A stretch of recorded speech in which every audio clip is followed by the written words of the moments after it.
Doctor प्रयत्कर Kanadia, associate professor, LIS department, Gujarat Vidyapith, Ahmedabad. दोस्तों, आज मैं आपको doctor Baba Saheb Ambedkar, the symbol of knowledge in the world विषय पर बात करने जा रहा हूं। डॉक्टर बाबा साहेब का दूसरा नाम था भीमराव। भीमराव ने अपनी शिक्षा बहुत ही कठिन स्थिति में से पसार होके प्राप्त की है। बाबा साहेब आंबेडकर रामजी सकपाल के पुत्र थे। सकपाल रामजी जब निवृत्त हुए, उसके बाद भीमराव आंबेडकर की स्थिति, रामजी सकपाल के परिवार की स्थिति बहुत ही कठिन आ पड़ी। उस समय गांव में जाके भीमराव को शिक्षा प्राप्त करने का अवसर मिला। गांव में जातिवाद के ताने में से पसार होके बाबा साहेब ने अपनी शिक्षा प्राप्त की।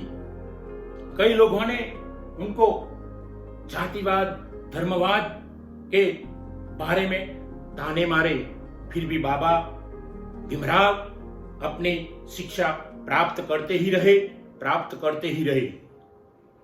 शिक्षा प्राप्त करते समय बाबा ने बहुत ही कठिन स्थितियां देखी, बहुत ही मुश्किल स्थिति में से पसार होना पड़ा।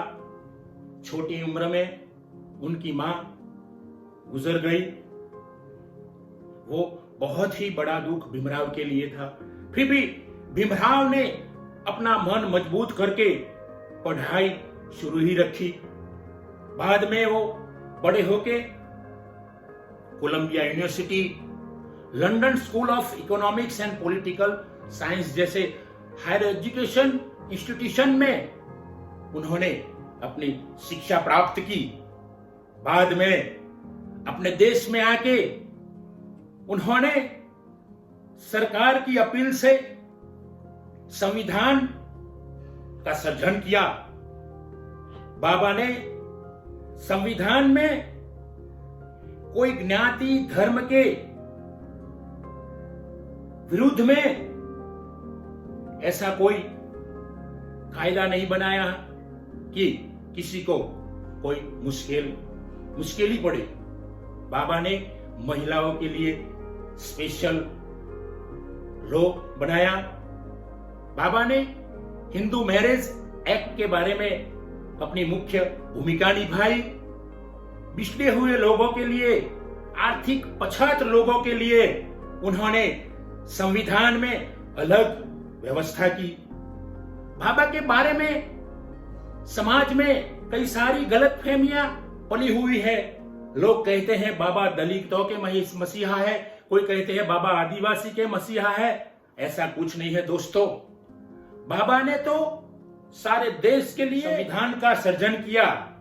इन संविधान में जो आर्थिक पछात लोग हैं, जो सामाजिक पछात लोग हैं, उन सब के लिए बाबा ने एक अलग प्रोविजन किया है।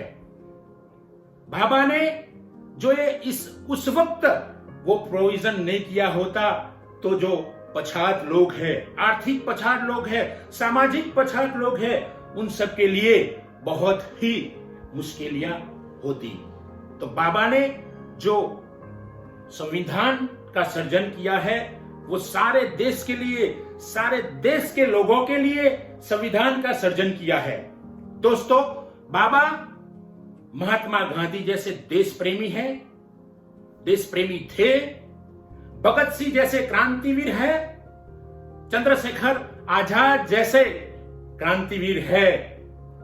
दोस्तों, जैसे हम सुभाष चंद्र बोस को वंदन करते हैं, ऐसे ही डॉक्टर बाबा साहेब आंबेडकर को भी वंदन करना चाहिए। बाबा आंबेडकर का जो नॉलेज था, वो नॉलेज के बारे में तो हमसे ज्यादा फॉरेन वाले लोग जानते हैं, परदेसी लोग जानते हैं, जो बाबा को बताया कि सिंबल ऑफ नॉलेज है।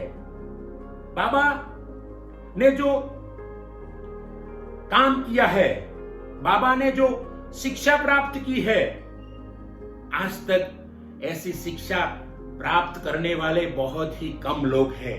बाबा तो आधुनिक समाज के ऋषि है, शिक्षा के ऋषि है, शिक्षा के संत है। जैसे प्राचीन समय में ऋषि होते थे, उनको हम ज्ञानी बोलते थे, उनको हम आत्मज्ञानी बोलते थे, ऐसे ही बाबा आधुनिक समाज के, आधुनिक संसार के शिक्षा के एक संत है। बाबा को पुराने नेता भी याद करते थे, बाबा को आज के नेता भी याद करते हैं और बाबा को सब वंदन करते हैं। बाबा ने जो काम किया, एक पिछड़े हुए समाज में जन्म लेते हुए भी, एक गरीब वर्ग में पैदा होते हुए भी उन्होंने जो काम किया है देश के लिए, वो काम शायद बाबा जैसा काम कोई कर नहीं सकता था, और कर सकता था तो वो बाबा ही कहलाता। बाबा के बारे में बात करें तो बाबा के पास इतना नॉलेज था, डॉक्टर आंबेडकर के पास इतना नॉलेज था कि सबको मजबूर होना पड़ा और उनको कहा गया कि Baba is symbol of the knowledge in the world. दोस्तों, बाबा को मैं वंदन करता हूं, प्रणाम करता हूं, नमस्कार करता हूं। Thank you very much.